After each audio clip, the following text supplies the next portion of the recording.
Good evening, everybody, and welcome to Bray Literary Festival, this last event of this Thursday session, which is called Standing Our Ground. And I'm excited about this myself, to hear these readings, because we have 4 senior women poets by their own description, who have been at the forefront of bringing to light and helping to dispel some of the taboos, the old taboos, not just in Ireland, but in a wider context as well, because they write for women everywhere, regardless of age, race, creed, or sexuality. They each have their own distinct voice on the subject, but they 4 of them share a broad concern for social justice and gender equality. So that's a broad theme. And they're very prolific. Over 20 collections of poetry between them, by my count. 7 novels, a short story collection, and a play, and a few more in the pipeline already. Each of their most recent poetry collections were published by Salmon Poetry earlier this year, and they do have copies for sale here, so anybody who already hasn't got one, please take one away, pay for it, sure you do. So it's my pleasant task, and one which I'm very honoured to do, is to simply introduce each of them briefly, and if you have any burning questions, we might have a few minutes at the end if people want to ask anything, or if they want to add anything to their readings. So I think it's fitting, I suppose, that I'm the male here doing this brief introduction, and going to then sit quietly through the readings. And we're going to start with Louise C. Callaghan, who I will now introduce briefly as well. Then I will be quiet. So Louise was born just a stone's throw away and grew up in Shankill, just up the road. And she's published 5 collections of poetry with Salmon Poetry in the past 22 years. Her most recent collection is Moonlight, Full Moon. And she's also the editor of an anthology of poetry called Forgotten Light Memory Poems, which was published in 2003. Her poems have been published in journals and widely anthologized as well throughout Ireland and the UK, and a number of anthologies listed. You will find it all on her social media pages, or in her collection when you buy it. You'll find the information there. Her work is recorded as well for the Irish Poetry Reading Archive in UCD, and her play, Find the Lady, which is based on the life of Kate O'Brien, was commissioned by the Abbey Theatre in 1993. She has taught creative writing in Ireland and the US, and has an MLit in poetry from St Andrews in Scotland. She says that Bray was for many years her metropolis, so welcome back to Bray, Louise, and please take it away. Well, I think I'll stand in front of this thing. Thank you very much, Phil, for that introduction and for doing the introductions for us. And I also wanted to thank Tanya for inviting us, and also I wanted to thank Jean for really spearheading this. And I think it was you who thought up the theme of Standing Our Ground, and thank you for the work you've done. I'm going to read from my new collection, which I don't unfortunately have with me, except the one copy.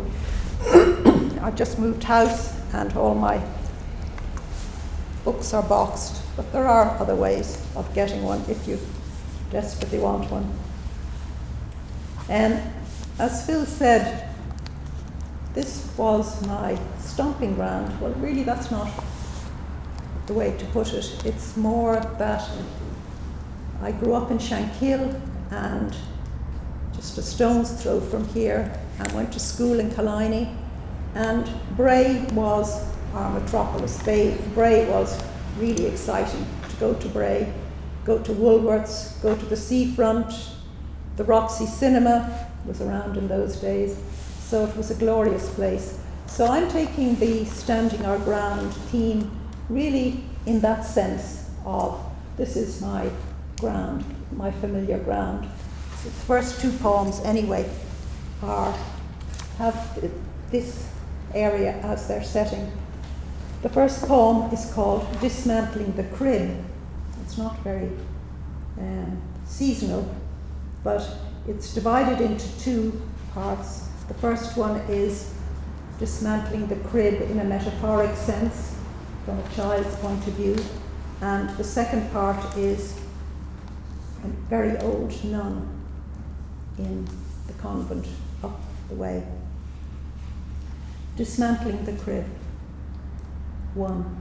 Up, rummaging in her dressing room, buried beneath the silken slips and folded underwear, I discovered the figure of the infant Jesus, an array of 4 plaster angels, and Mary and old St. Joseph. In years to come, it's where I'd go for my supply of sanitary towels. 2.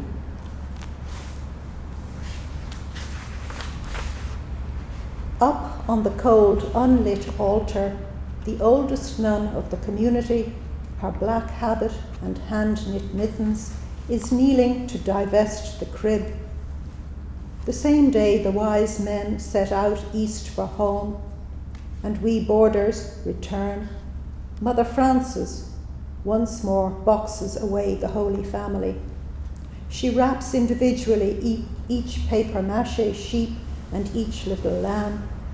Lastly, she swaddles the baby Jesus in snowy tufts of cotton wool. The simplicity of a myth that has sustained her solitary life. At Mass next morning, beeswax and incense welcomed us young girls back to school. The next poem I'm really looking forward to reading. It's a long poem by my standards anyway, and I'm just looking forward to reading it.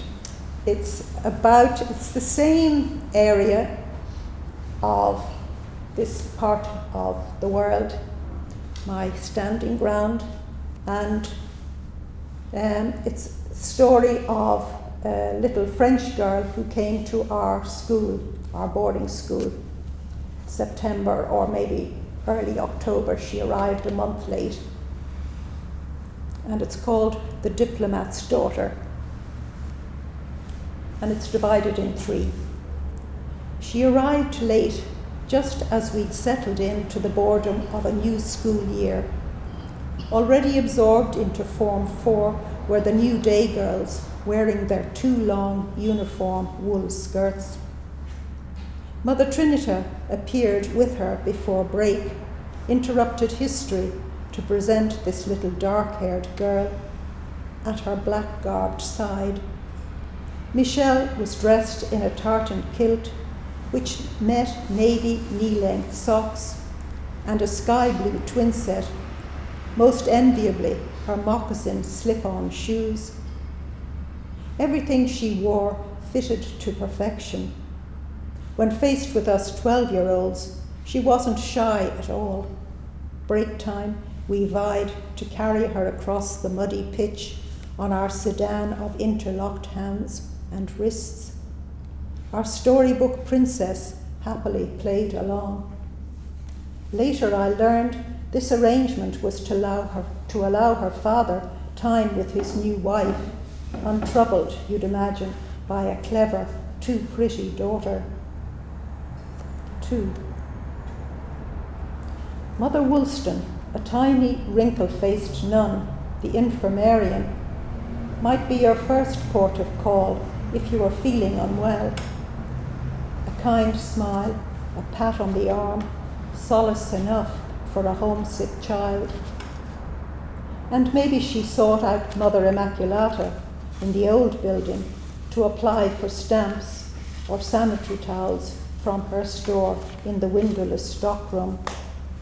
The old building, domain of the nuns, where we assumed they ate and slept or wrote letters home. Evenings spent listening to programs on the radio. Whether old or young, it was impossible for us to comprehend that they were women. We slept apart in small dormitories in the new block, our curtained cubicles just space enough for a narrow frame bed and a personal locker. She confided in me one night, whispered to come into her veiled cubicle, held the blankets open to let me in. She related in small sobs some disaster of Christmas, the holidays at home, where she felt unwanted. She asked me to hold her, but I withheld myself, afraid to comfort her, afraid of being caught, our convent school that policed touch. 3. Trinita beat her once. On her upper legs, her buttocks, vivid bruises, splinters of blood breaking through the skin. Typical of her to tell and show the dramatic results of this assault. Refusing shame, she turned the blame where it belonged, to the nun, unaccountable to anyone, in loco parentis. Some ungoverned passion of her own. By now, we were reading Exodus, shared a single copy by tearing the paperback 3 ways. Then we tore Gone with the Wind. We never lowered ourselves to reading Angélique or the day girl fodder of a Georgette Hare. Between classes, head holding the lid of my desk open, I devoured a page more of Memoirs of a Dutiful Daughter. My de Beauvoir was one book I couldn't bear to share. We read Dr. Zhivago in hardback, Michelle quoting Pasternak's Zhivago poem, Hamlet, in her essay, "Life is not a walk across a field," aware somehow of the unfathomable future. Summer nights, at an upstairs window overlooking the bay, we watched couples in parked cars, bundled in the back seat, through cedars, the contours of Bray Head. That's it. That one anyway. Makes me feel very emotional reading that. I tried to, I often dreamt about that girl over the years since then, 50 plus years ago. And then I tried to track her down, thinking, well, maybe she's on Facebook or something like that. She had a very memorable surname. She was called Michelle Griottery de Brayance. My goodness. Yeah, she was a wonderful, wonderful girl. And she was so clever, and she didn't speak a word of English when she came. And by the time she was finished the first year in our school, she was better at English than any of us, certainly English classes. She was so clever. But then I kind of left school and I never had any touch with her again. She was very keen on, at one point, on B.P. Fallon, if that name means anything to anybody. Peter Fallon's brother. What? Peter Fallon, the publisher's brother. B.B. Yes. Ah, really? Well, maybe. Well, I don't He was a suppose. DJ and a man about town at the time. Yeah. Peter Fallon, what a Yes. day. Those visiting French girls really did have an impact, didn't they? Yeah, We yeah. had one in St. Louis in Monaghan as well for I voted in, and she was just so fine-boned. Yeah, yeah, You know, incredible, lovely. yeah. I think every convent school had a French girl. Yeah, they did. On I go. Yes, I'll read a short poem that falls in time between those 2 first poems, and it's called Highway to Rome, 64. And we had the option, or the enviable option, of going on a trip to Rome when I was about 15, and about 15 of us, parents, paid up, and we flew to Milan, and then there was a bus to take us down to Rome, and it was actually to visit the Pope. Unfortunately, it was no longer Pope John Paul the 22nd. It was his, the next one. We just missed John Paul XXII by a little bit. So this is a very short poem. And our bus sped on towards the eternal city. As we neared its tawdry outskirts, kneeling up on the back seat, a sight whose beauty I would never forget. On a fast, horse-drawn cart, a woman bare-breasted feeding her newborn child. Splendor on its dusty boards, in the folds of her clothes, cradled in her arms, prayer of her whole body. I'll change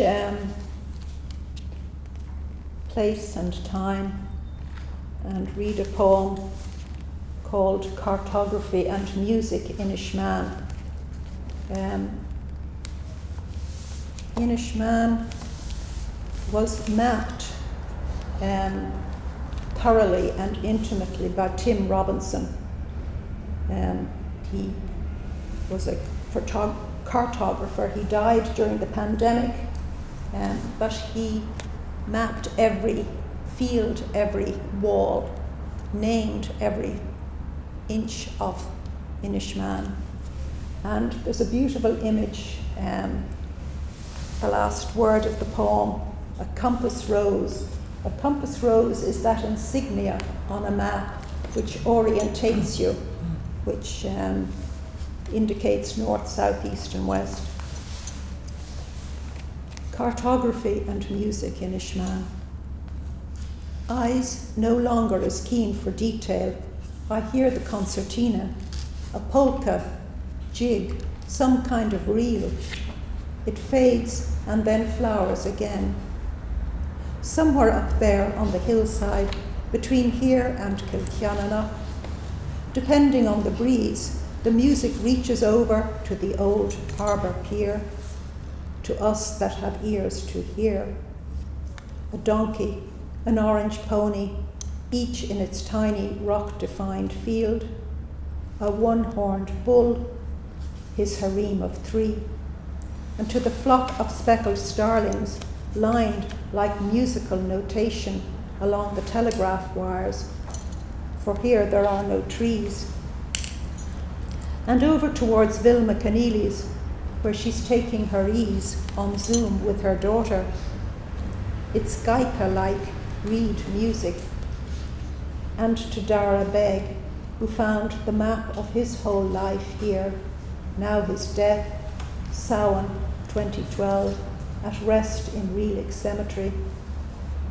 Gulls echoing over the sound catch the melodeon note as it falls, and the campanula bells, and all of August flora. A rook or tortoiseshell butterfly are more likely to find its source than I, walking to the shore on the seaweed-scented air. The lie of the island, every named field, every rock and stone, is gathered in the eye of its music. Amid the uncertainty, our compass rose. That uncertainty is echoed in a few of the poems, especially the poems about that have their origins in the pandemic, that ongoing uncertainty that we certainly felt and maybe still feel. What? Am I done? No, we do one more. One more. All right.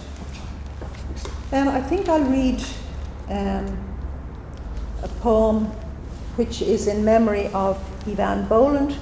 It would seem like an obvious one to read, seeing as probably all of us knew Ivan Boland, and she died during the pandemic. And it's called Call and Response, and it's very short. A constant call and response of 2 blackbirds since dawn. Since dawn, her body laid out in its grave clothes, in folds of a linen shroud, her palest mother skin. The air outside is a cascade of falling blossom, and my enduring lilac tree crowned with buds of lilac, a radiance that is this day, May Day, yet is painful. Memories, our only answer in response to her death. Well, thank you all very much for coming, for listening.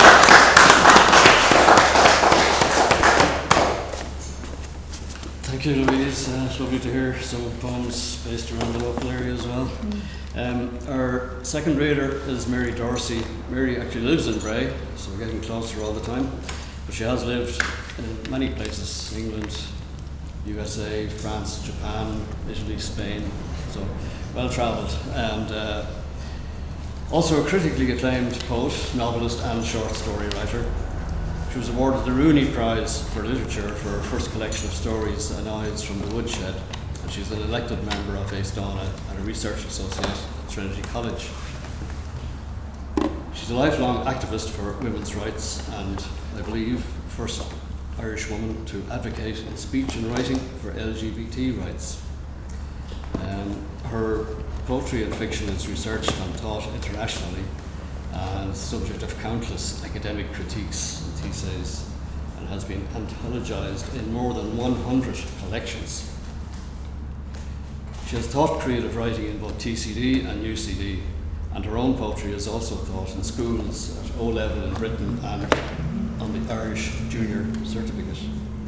Her latest collection, Life Holds Its Breath, was published earlier this year by Salmon Poetry. She has published 9 earlier collections between poetry and fiction, including To Air the Soul, Throw All the Windows Wide, which was new and selected poems from Salmon Poetry in 2016. And she's currently completing a collection of novellas. Mary Dorcey. Thank you. Thank you for the lovely introduction. Well, we're a perfectly formed audience, and I hope we're a perfectly formed quartet. We have read once before as a group when our books were launched by Salmon, and it was on the 24th of February, just as Ukraine was invaded by the Russians. So it's a day we'll never forget for a lot of reasons. And because there are so many dark shadows over our world at present, which I can't avoid when I'm writing, and I'm sure none of you can avoid when you're reading and in your normal life, I'll start with a short love poem. After rain. So it could be any day. After rain. Stillness of winter, sleeping light, the wind's breath held. I like to talk with you. The birch and the oak, lost in thought, gaze crestfallen. I like to look at you. Small birds, harvest news, flight close folded. A low sun observes the scene, drenches the leaves with gold. I like to touch you. And listening to Louise, who kind of, started out on this journey at the same time as myself, more or less, and she reminded me of so many memories in common. And my first book was published, like all of us, I started to write when I was a child and all through adolescence. And I didn't think of being a writer because that seemed to be an impossible dream. When I was growing up, the only writers, women writers, who led that life, professional writers, were Protestant women of independent means. So it was quite clear that you had to have independent means. And Edna O'Brien was the first one to break that mold. She was a Catholic woman. But she was married to a famous writer, and she worked as a publisher's reader for many years in London through him. So she got a start, and that start was something you had to assume then you wouldn't get. So I began to publish in small magazines, probably like the rest of us, and I was a very active feminist and very activist struggler, fighter, advocate for LGBT rights, which were just LGB at that time, no T.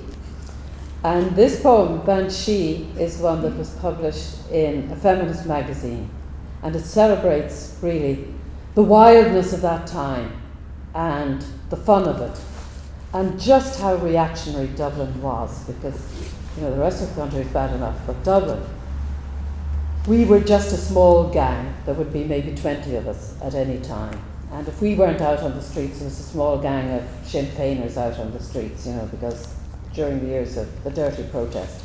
And sometimes we joined them and sometimes they joined us. And most people didn't know the difference, standing on the sidelines. They just thought, we like the sound of that, because women having hard lives recognised that somebody was speaking for them. Banshee.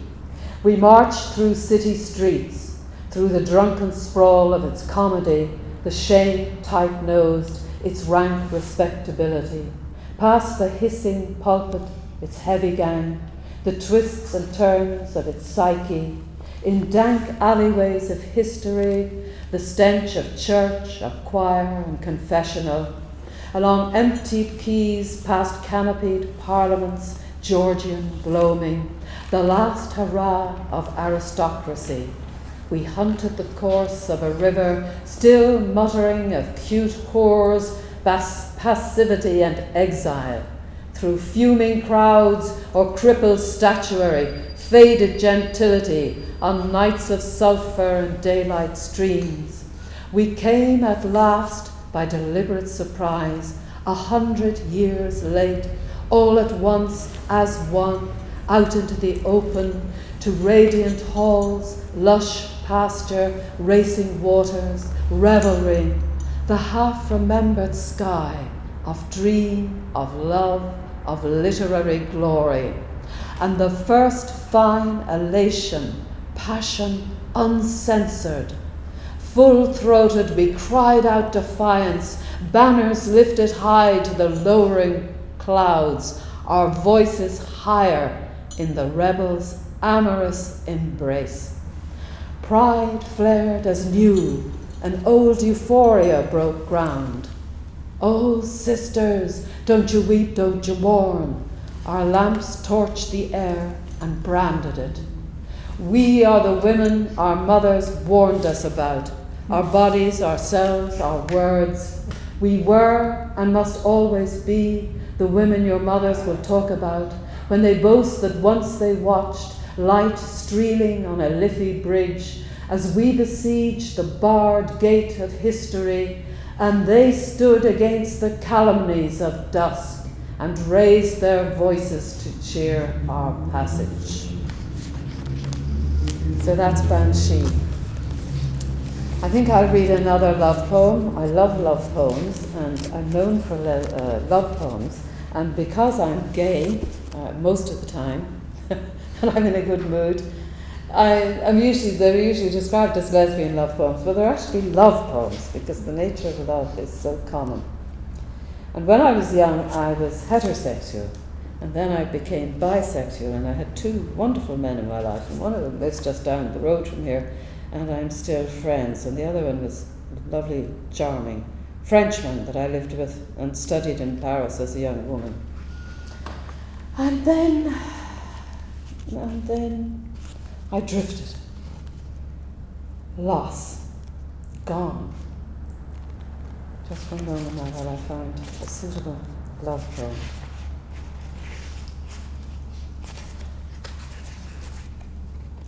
Yes, it was Mae West, I think, who said, I used to be Snow White, then I drifted. It's nice, isn't it? Loss.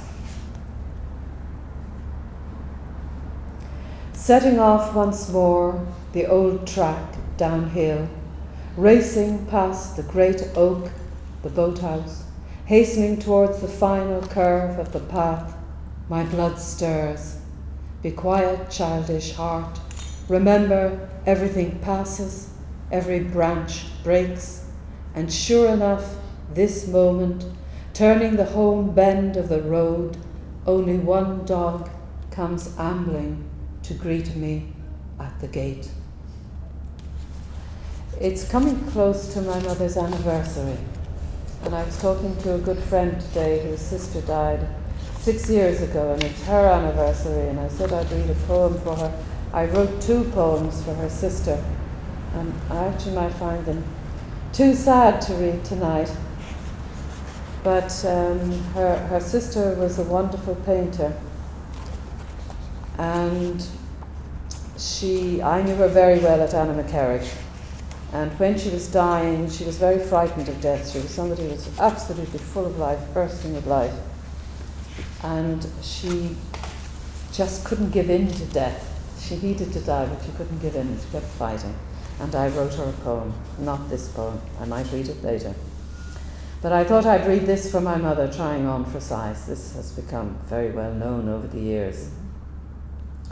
Capsized on the bed, you roll, cane white legs treading the air. You're pulling on your stockings. Easier now this way than to stand upright and bend. You are laughing because I've caught you at it, one of your secret stratagems. On the beach in summer, years ago, when you were young in August, a careless hero for an hour, your limbs long and full, your shoulders broad, intent on freedom, land and charges cast off. You swam with mighty strokes out so far, we watched in awe until your beauty was a bird or boy dancing between waves. With each new day behind you, you ask, when do you remember when? And I do almost all of it and more. You were not in all moods good. You threatened with a wooden spoon, cursed me when there was no one else to curse, moored in a kitchen that overheard wild ocean. You did not always counsel or console. How often did your gaze flinch from trouble, knowing too well the weight of grief uncomforted? But you had a window looking south, books to read by evening light, a work store of song. You named these one by one as grace and stood them against storm.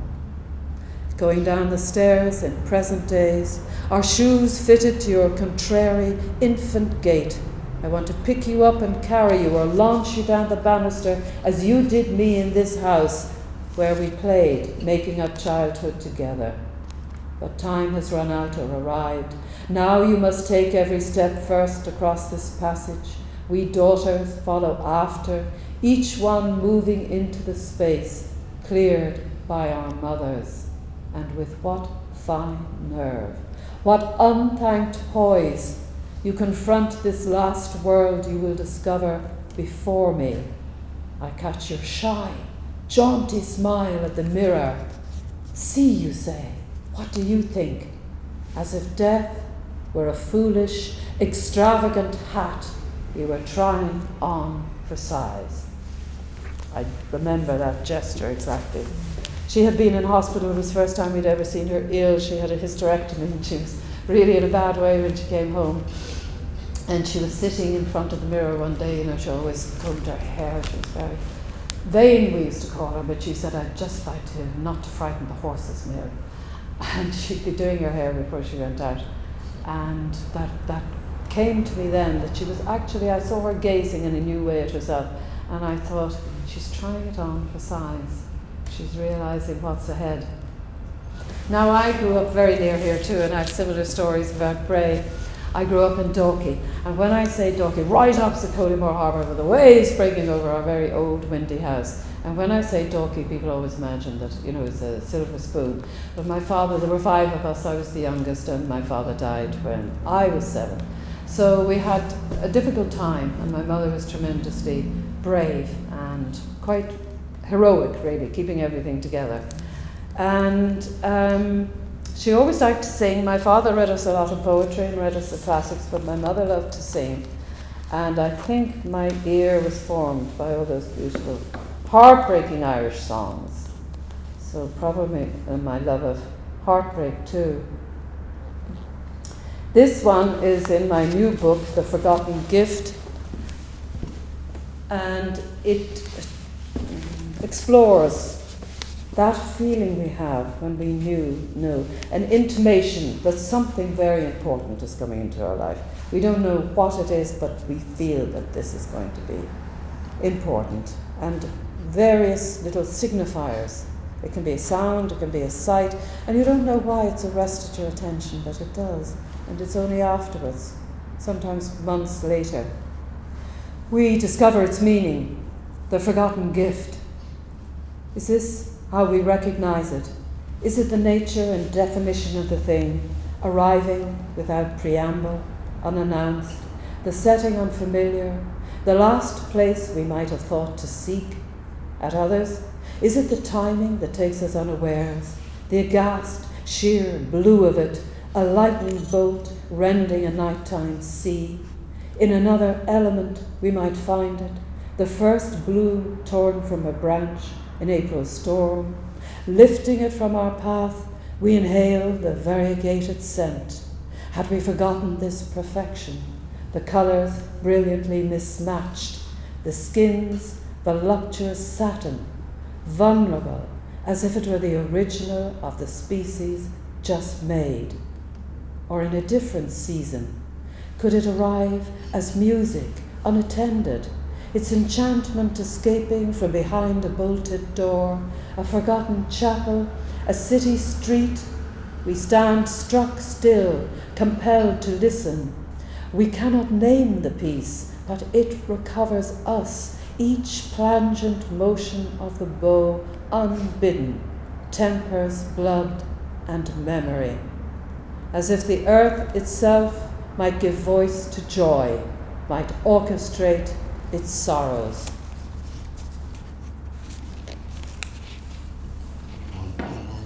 One more, you think? Okay. Well, I'll make it a short one then. And it's for my present partner, who we used to call in reckless days our lover. But now, if we don't say wife or husband, we say partner. So, Ursula.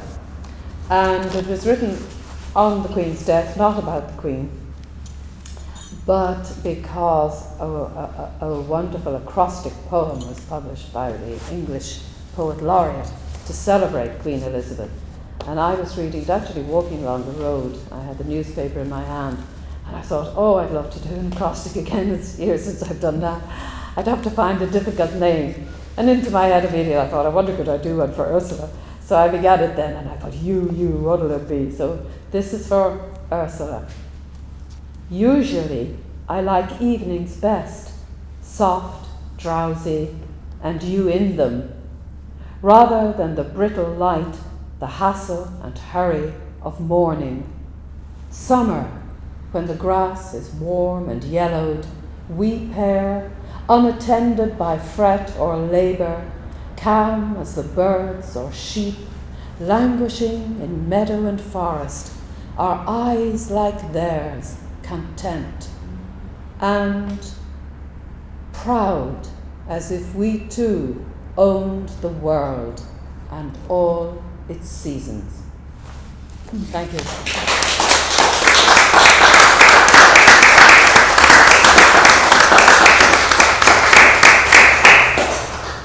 Thank you very much, Mary, and thanks for the love poems in there as well, because I think we need the love more than ever, however and whenever and wherever we can get it, so thank you.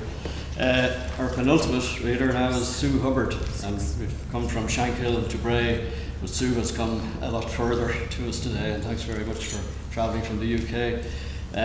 She is an award-winning poet, novelist and freelance art critic, and has published 3 novels, most recent of which was Rain Songs, with another one on its way. She also has a collection of short stories, What Calls Red. She has 6 collections of poetry, I think, by my count, including her most recent one from Salmon Poetry, Swimming to Albania.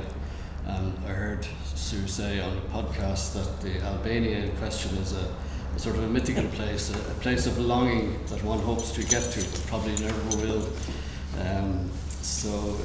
Now the Poetry Society, their only ever public art poet is Sue, who was commissioned to create London's largest public art poem at Waterloo. Sue has an MA in creative writing from the University of East Anglia and has won many prizes and held numerous residencies, with all details again on our website, suehubbard.com. As an art critic, she has written and broadcast regularly as well. Sue's work is both in poetry and fiction deals with a sense of loss and redemption. And while she is an English writer, England-based at the moment, she has a great affinity with Ireland. Has spent a lot of time down around the kingdom of Kerry in particular, and I think her current, or her latest novel at least, Rain Song, is largely based from the inspiration of that. She's also visited the Tyrone Poetry Centre as well. So, Sue Hubbard. Thank you very much.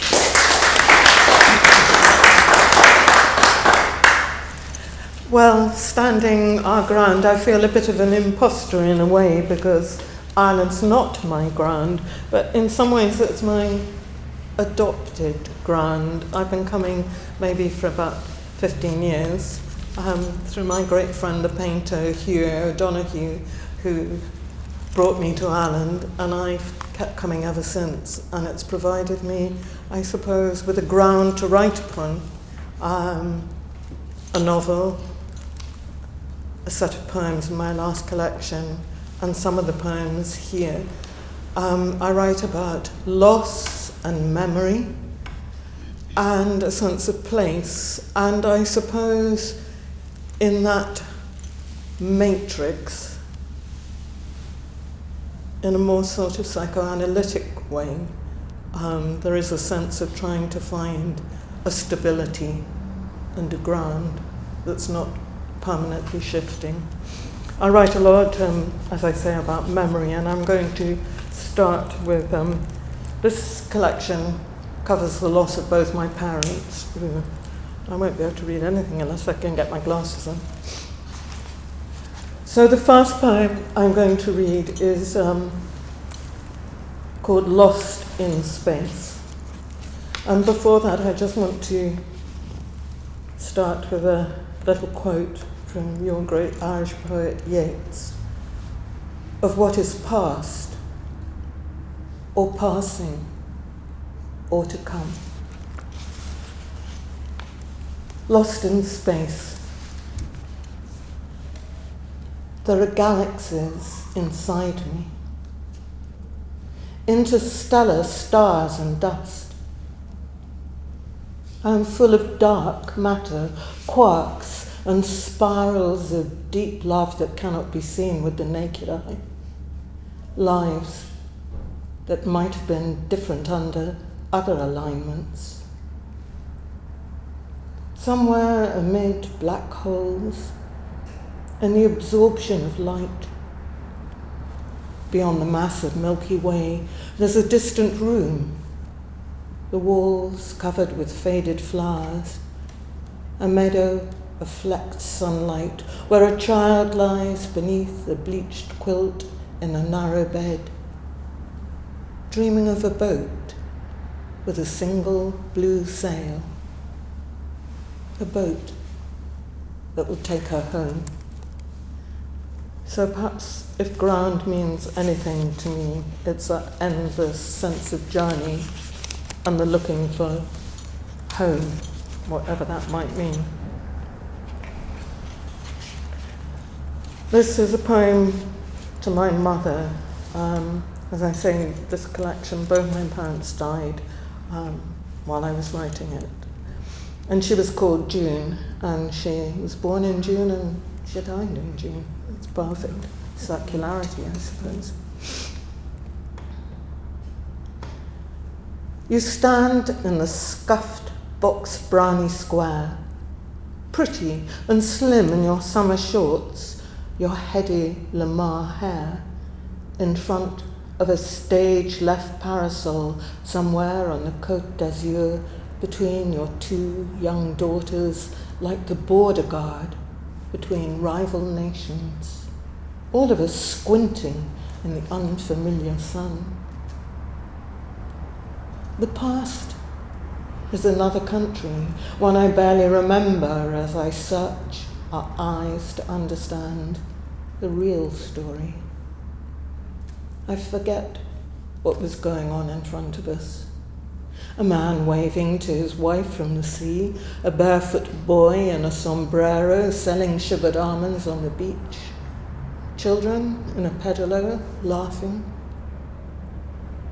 Years later, as you lie trying to catch your shallow breath in the summer heat, the same month as your name, the same month as your birth, I sit beside your cot, holding your frail hand in mine, like a child in danger of getting lost, wanting to tell you, this is who I am. This has been the story, that there are no drafts, no proofs to be corrected, that we don't get to write it again. The next poem is one that actually I wrote in Kerry. It was a very strange time. I was stuck out in Kilrillick and Ballinskelligs, and I learnt that my father was dying, and suddenly that trip back to London seemed very, very far. A long way to get to Surrey somehow from Ballinskelligs. And soon it will be over.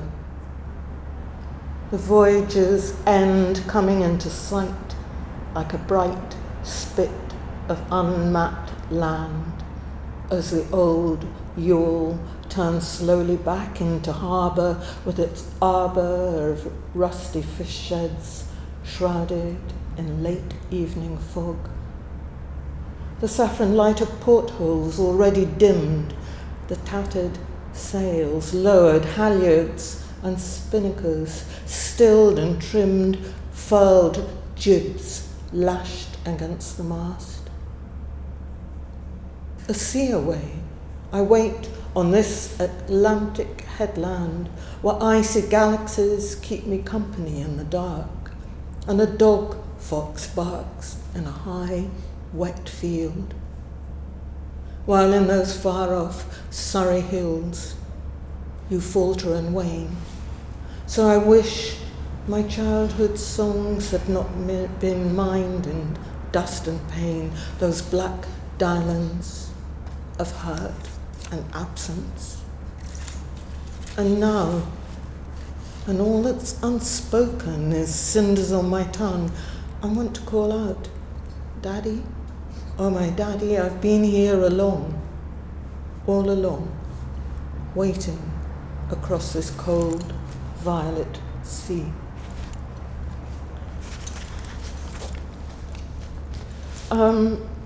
The next poem I want to read is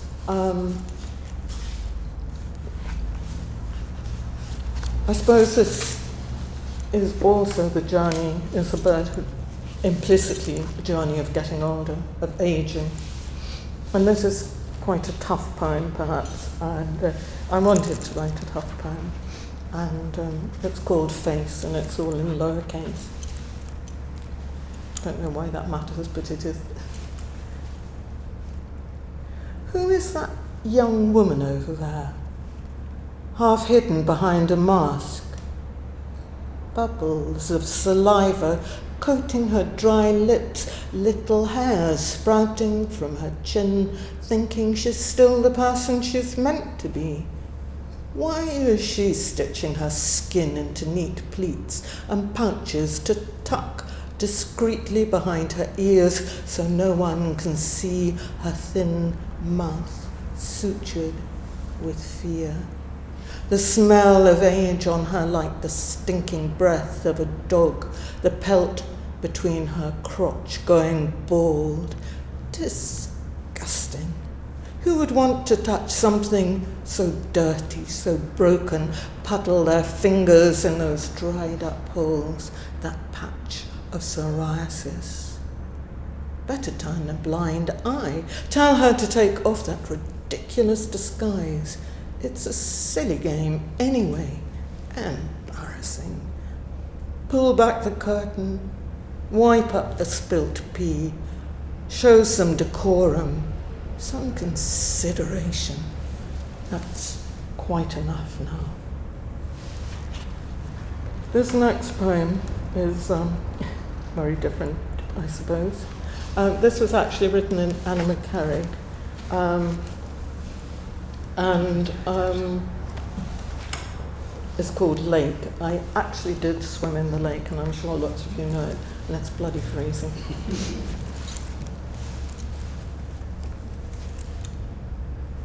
And even with all the forgiving, the being in this moment and this, following every tilt and shift of the world, the stillness of snow, the seeping of grey dawn over the grimy sill, the curdy light of the city and its stale breathing.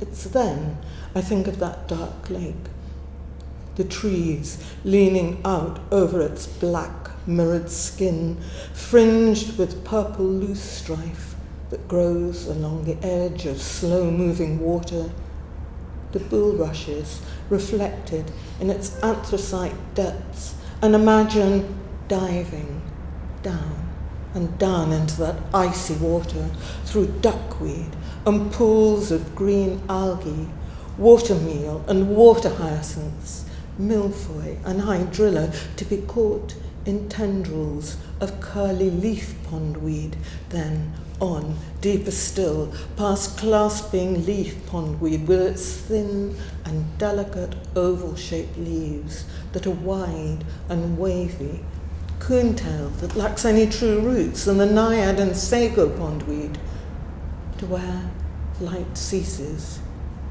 downwards, with this cold, sealed body towards that lost thing, that special thing I know is there in the muddy depths, till I can no longer go on holding my breath.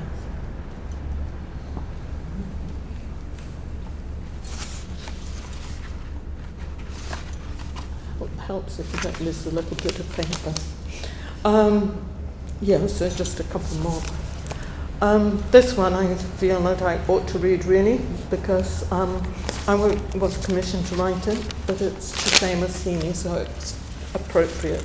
Who I did meet a couple of times, and I'm sure many of you knew him really well. I did sit next to Marie for dinner one night and had a wonderful conversation with her. But so this is my tribute to him that I was asked to write for an anthology that was produced in England. It's called Return. His hands grubbed where once his spade dug potato drills, not to pick the black-eyed spuds of boyhood that on mizzling mornings he gathered for his father in the old enamel pail, broken nails, crescent moons of earth, his cart horse boots heavy with clay, but to sort vowels and furled consonants echoing with lost voices and rain. In ditch and flooded field, he cocked an ear to the land for sounds of ancient accents that whispered from the bog like savage prayers. Now he slipped away, and in the evening wind we listen amid shadows of rust for his footfalls, while beneath the soaking firs she waits, the woman in a dress of sodden leaves, that talk of beaten iron about her throat, a chalice of bone lifted to welcome him home. And I will end with the poem, which thankfully has been explained, about Albania. People say, why would you want to swim to Albania? My novel set in Kerry, Rain Songs, uses the backdrop of Virginia Woolf's To the Lighthouse, and I use the Skelligs in the same way, this notion of that idealised place, the place of longing that you can never, I did go to the Skellig, but essentially you can never quite get to. And into the lighthouse, they don't go to the lighthouse, the little boy doesn't go. And in a way, Albania is exactly the same. I went there in, God, I don't know, the 70s with my ex-husband when we were kids, and you looked across to Albania and you really couldn't go there.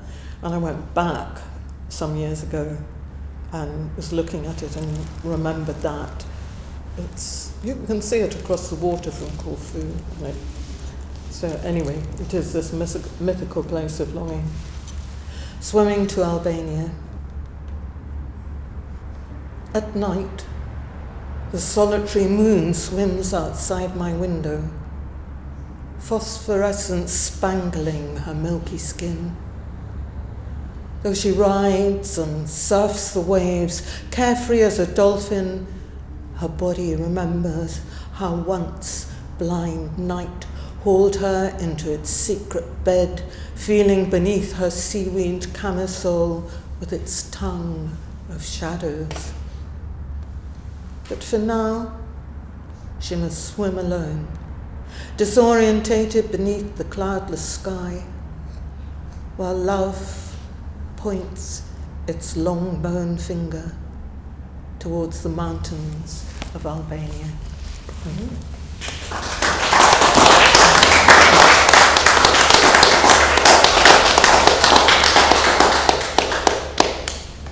Thanks very much, Sue, for this lovely reading. And thank you again for coming to us a long journey, not quite from Albania, but thanks for reading. Not as far as Albania. That's what I say, not quite as far now. So that brings us to our final reader, and Jean O'Brien is from Dublin, back to Dublin. Jean has published 6 collections of poetry. Her most recent one from Salmon Poetry is Stars Burn Regardless. And also she has a new and selected Fish on a Bicycle collection from Salmon Poetry as well, back in 2016, 2017 I think. Jean was poet in residence last November in the Irish Cultural Centre in Paris, Centre Culturel. She has been a writer in residence in County Laois and was awarded the Patrick and Catherine Kavanagh Fellowship in 2017-2018. Several other awards. She's won the prestigious Arbonne International, the Fish International, and been shortlisted in the Forward Prize single poem. The Voices of War Prize in 2021 came second in the Trócaire Award. She published in a wide range of magazines and anthologies and is regularly broadcast as well. In 2019, her poem Child, about the Tuam Mother and Baby Home, was included in the Poems on the Dart series. She took part in Manchester University's Write Where We Are Now, curated by Callaghan Duffy. And Jean teaches in places like the Irish Writers' Centre, teaches creative writing in the Irish Writers' Centre, County Council venues around the country, schools, prisons, and at postgraduate level. She holds an MPhil in creative writing poetry from Trinity College. And again, the website is jeanobrien.poet.ie from which more information. I have noticed that in her latest collection, which is here, don't forget, the first words in the collection are Still Here, which is the title of the first poem. And they're actually also the last 2 words in the final poem of the collection. So all I can say is that we're glad you're still here and here with your words this evening. Jean O'Brien. Oh, get it good up. Well spotted, Phil. The first and last words were the same. I think you're the only person who spotted that. And thank you for the lovely introduction. And obviously, thank you so much to Tanya and David. And we're so sorry it's the last hurrah. Again, we fully understand why. I think you were mad to ever do it in the first place, but it was great fun. Yeah, I think I did tell you that the first year. And thank you so much, Peter, for filming us all. I hope to read 6 if we have time, but you can shout me down if we haven't. Louise was mentioning Evan Boland, who most of us here knew, and I just thought I'd read this poem that she published for me when she was the editor of Poetry Ireland Review, and it's called Once I Woke.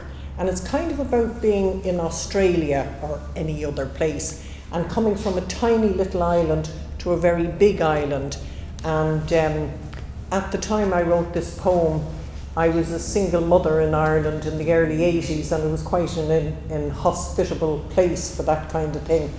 And when I was in Australia, you just felt this widening of everything. You knew you were in a bigger place. I still can't explain the feeling I got, but I knew I was somewhere wide, broad, whatever the word is. So it's called Once I Woke.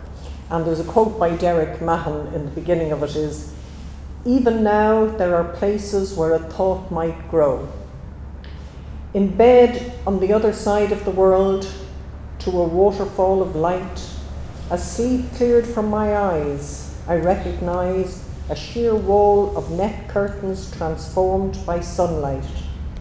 Knew then I was in a larger space than ever before, as if some sextant in my head had shot the sun, worked out the angle and height of light, moon and stars, divined that I was far from home.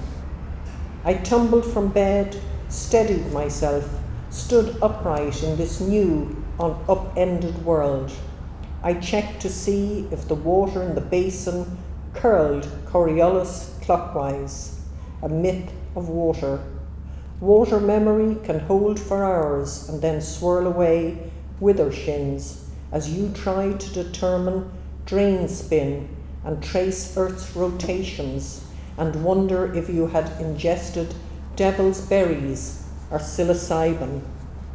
How we cling to what we know and resist boldly going, the novelty of umber earth, burnished and light, and tar roads that stretched out and out, waiting for us to write our story. Blacktops open to the wide sky, low scrub and miles of bush beyond the firebreak offer some perspective. At home, dirt roads wend their way uphill and down, hemmed in by low stone walls, or cliffs, or sight of sea, and the lariat line of guide rope horizon.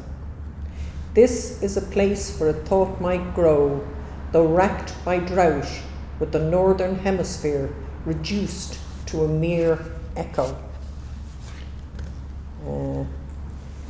The Queen, as we all know, died last week, and I was very interested to see, there was a headline, I don't know if anyone else picked it up, I know some poets have written about this, about telling the bees. This old Irish custom, but obviously an English custom also, where people used to tell the bees and the hives all the news. And the Queen's beekeepers went down and formally informed the bees that the Queen was dead. And this is my poem with this idea, and it's called The Year I Turned 15. When I placed my 8-year-old hand over the painted wood, I felt and heard the deep thrum of the hive. The bees were about their business. Grandmother's garden was peopled with hollyhocks that grew higher than my shoulders. I pushed a path through the silent, scentless bells and came to where the bees were boxed. I listened to the drowsy stir of an engine idling as the hive settled for the evening, and saw late stragglers, legs swollen with pollen as they flew home. They never stung.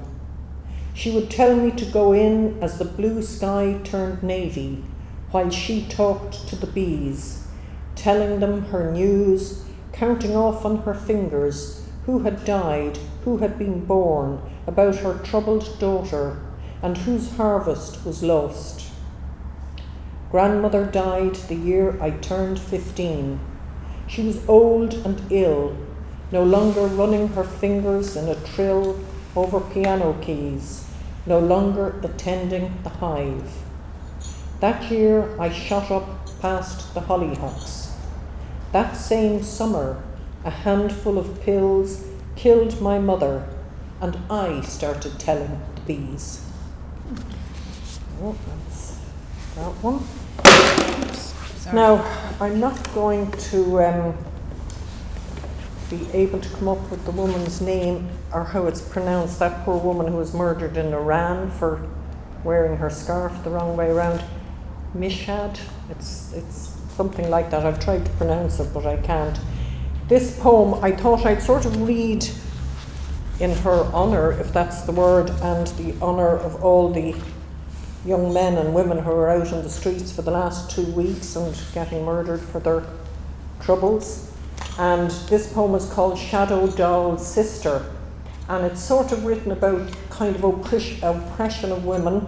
It's against female genital mutilation, and in it refers to the full burqa, you know, with the grill for the eyes, the making shadows out of women. So it's called Shadow Doll's Sister. My shadow doll went out into the world while I stayed home. I dreamed her into being. She flickers like a guttering candle and slips through midnight's eye. I do not follow. She lives in a world inhospitable to me, moves about under wraps, a black shadow viewing everything through the blur of a grill. At home, I look through rain-streaked windows. Everything is netted in mist. Cuckoo spit clings to the lavender. Frog spawn litters the pond. The world outside is a jellied mess of tangled words left to fester in the heat. My shadow doll is like a lost sister. She speaks with authority to the bees and owls. Even the trees hush their whispering and listen. I stay silent, hoping the dread that hangs will lift like a startled flock of sparrows. My shadow sister soaks up all my bads, my strife, my murderous impulses. I watch as she endures the blunt knife, my sister.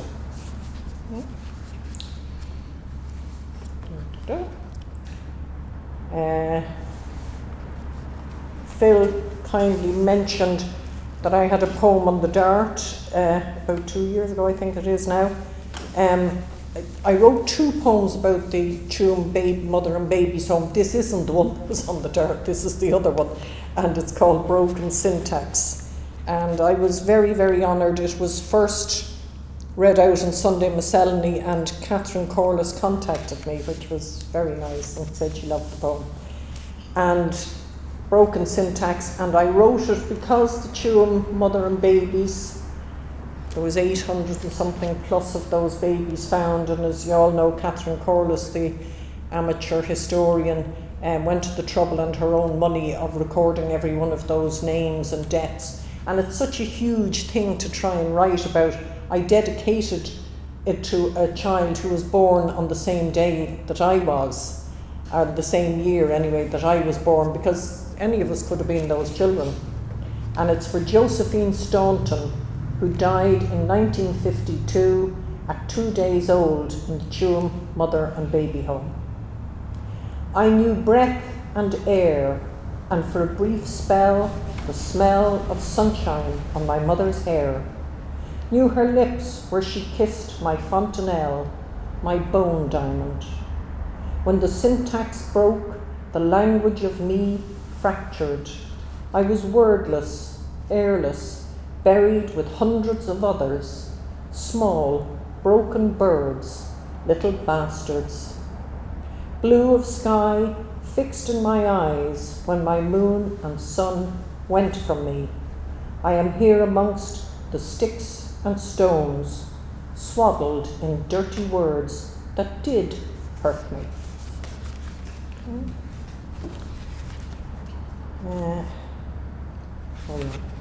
I'm going to read 2 new ones. I'll finish on these 2.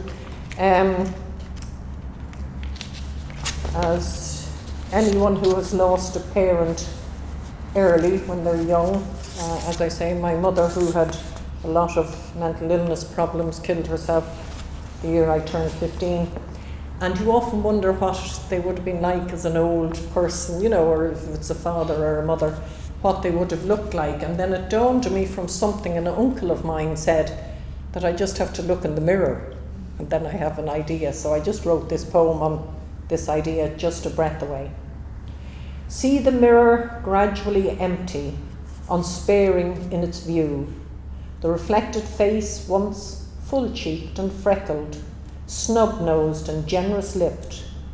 the contours now grown slack, a maze of lines runnel downwards, eyebrows sparse, sunlit eyes fade from cornflower to grey. If you follow the outline, you will notice the raw bones are showing through, planes of cheeks declaring themselves among the ruins.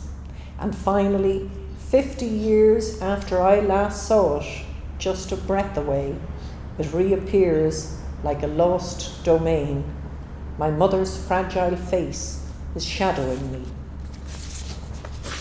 And we'll end on a light note now. It's a serious subject, but it's a light note.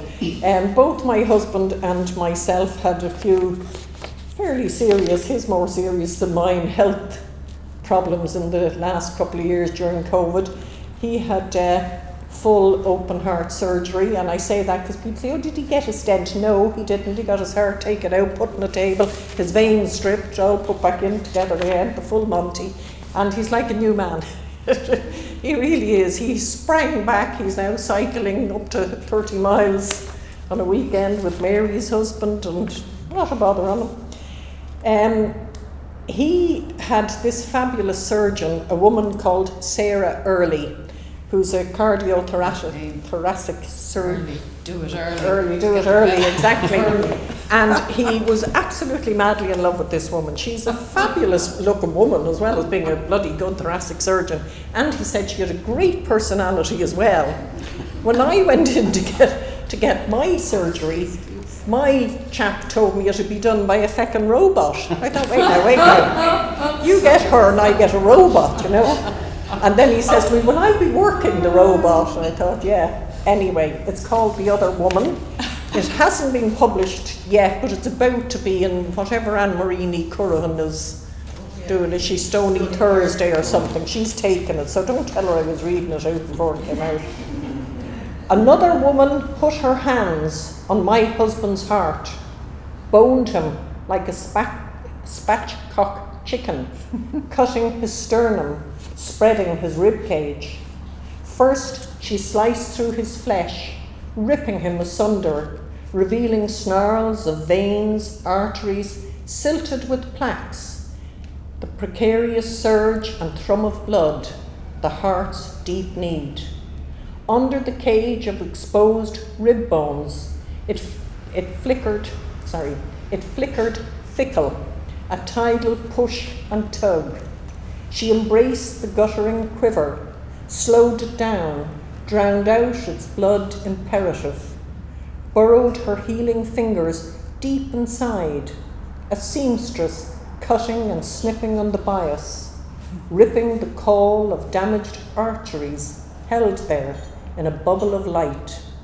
Using her lures and expertise, she fondled them deftly like a fisher tickling a trout's underbelly, making them lax. Later, with his chest a palimpsest of lines and furrows, she hauled him in from the depths and did what I always knew she would do. Stitched him up and sent him back to me, changed utterly. Thank you.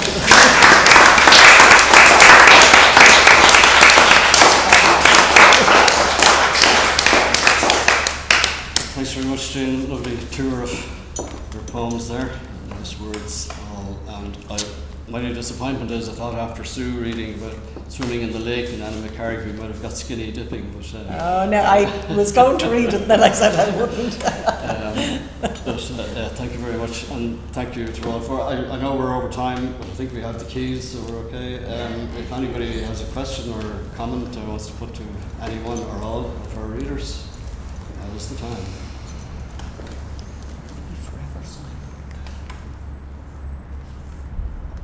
I was wondering, with all of your experience and all of your writings, to what extent you would think poetry in particular can influence things, especially the social justice causes that you aspire to sort of put right.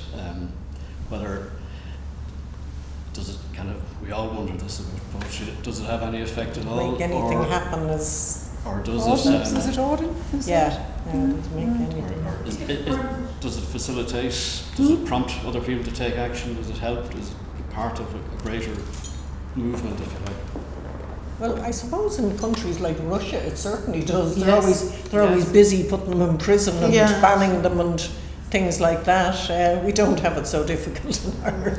But we did, when you think They of the just passion that ignore was us. put into silencing all writing in Ireland when I Well, was that's growing true. up, everything was That's banned. true. My brother was studying at UCD and he used to go across to England to work in a factory in the summer, and he'd come back with bulging suitcases and all the books were banned, and they were all books that were, Yeah. on his Yeah. course at the time. I read through all the banned books. So of course, yes, they form our thinking, they form our political discussion, they open up personal discussions. Yes, America is very busy banning a whole load Yes, of books. yes. People are definitely afraid of words. They're afraid of the power of books. What was it someone said? Take a list of all the banned books the Americans should, and they're the books they should be reading. Now they know which books they need to read, Yes. But maybe it isn't that. I don't think poetry is necessarily direct action. Now, Mary might disagree with me. What I think it does is it is a counterweight to all the things that we dislike. It's giving voice. It's a necessary expression of things that whatever it may be that are pushed under the carpet. I'm not sure that it actually changes things, but Yeah. I think the existence of pen, an international pen, is very important at the moment. This is a time in which many writers and artists are being actively suppressed. Their voices would go unheard. All the great Russians. Anna Akhmatov. Yes, and Tsareva. So that Yeah. means that what these people are saying is obviously very threatening. No matter how But gentle it is. perhaps poetry doesn't change things in democracies. I mean, we're not likely to be locked up, No. Oh, for work. yes. But we're likely to be ignored, but not locked up. Well, But- I can speak about this because when I began to write lesbian, as it was called, because I was writing love poetry and I happened to be in love with a woman, so that made it lesbian love poetry. Yeah. And certainly, yes, that could have had me locked up. I mean, it had me Yes, it could at the expelled time. from Yeah. most places and It would. attacked. We were Yeah. regularly attacked, The law. physically attacked and verbally attacked, and expelled from most places, censored for years. So. And Yeah. there is no doubt that if you write about things that aren't accepted in your at culture at the time, At the time. you're going to get into trouble. And if you wonder, when we ask ourselves this question, does poetry make anything happen? Ask the totalitarians, because despots and totalitarians, the first thing they do is shut down literature. Yeah. And that No, includes that poetry. I totally And agree. in countries where poetry really moves the heart, for instance, Russia, poor Russia, I love the Russian writers. In all the poems, Iran too, and in Chile, Ireland, in places in like Ireland, Chile, poetry was always very close to people's hearts and very powerful. And so it's the first thing that has to be censored if the powers that be don't like the Yeah. ideas or the life that's being lived. So I don't think a poem makes somebody rush out into the streets Yeah, I with a know. gun, though Yeah, that may but- happen. But the first thing it says to people is this exists, whatever you're describing. that's is what in I'm the poem. saying. This exists. People actually feel this. And I know that in the early days of the women's movement, because we're a small band, well, there were about 100 of us, but there were only about 10 who would speak in public. And I was only one of, I think, 2 who would speak about gay rights. And I very quickly discovered that when we went around and made speeches, the whole town would have got ready to attack us, and there'd be placards outside the building, and it would be locked so we couldn't get in. And people would be very aggressive, and they'd throw things at you and shout at you and so on. And then sometimes I began to read a poem, and for the first time, I was calmed looking at down. this, Yeah. and it was extraordinary. Because I realised, you see, that what you have to do is reach the heart, because it gets Yes. under the Yes. ideas, it gets under this boundary. I think And it was people- in I don't know, somebody went, some of you, in Poland, was it, or Czechoslovakia, Yeah. during one of the popular revolutions, people were asked to wear a poem inside Oh, their right, clothes were they? Yeah. as a sort of a secret solidarity. Yes. Well, Yes. Phil, you'd be glad to hear my skinny dipping.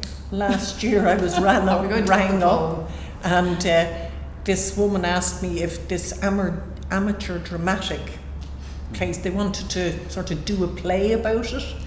And the woman who actually ran the amateur dramatics, I can't talk today, read the poem and said, under no circumstances, that poem is blasphemous, it will not be read. My And the God. poem is not blasphemous. No, it's not. It skates close to it, but And it's a not proud blasphemous. boast, isn't It's a it? great poem. It's one of my Yes, favourite- so one of my I- favourite poems. I was Can I banned. just ask a question of all of you? Do you think what we live in is loosely speaking a democracy? Yes, of course. No matter what we Yes, you know absolutely. what one has to say.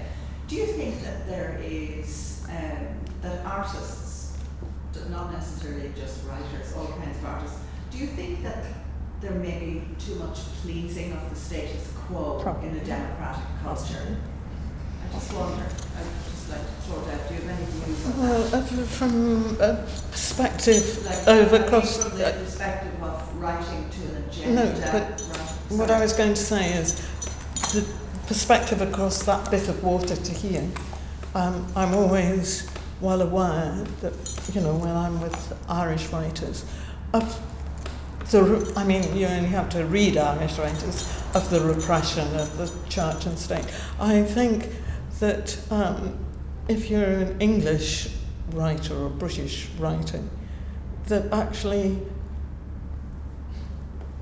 it's indifference. There is, and that's a killer. I suppose one of the reasons I really so enjoy Ireland, that I still feel that it's a very oral, very literary culture, and maybe, I mean, you know, when I've been. I'm not talking about how other people receive it. I'm asking if artists sometimes, in anticipation that X, Y, and Z is approved of within a particular democracy, that people write to order or paint to Yes, do you think that there is a sort of standard Irish poem? Because it seems to me that, you know, we probably write more about landscape than any other country, and that is a safe subject, and they can be beautiful poems. It's also And where most people live, though. yes. You know, well, no, it's not true. Most people don't. Most people probably would.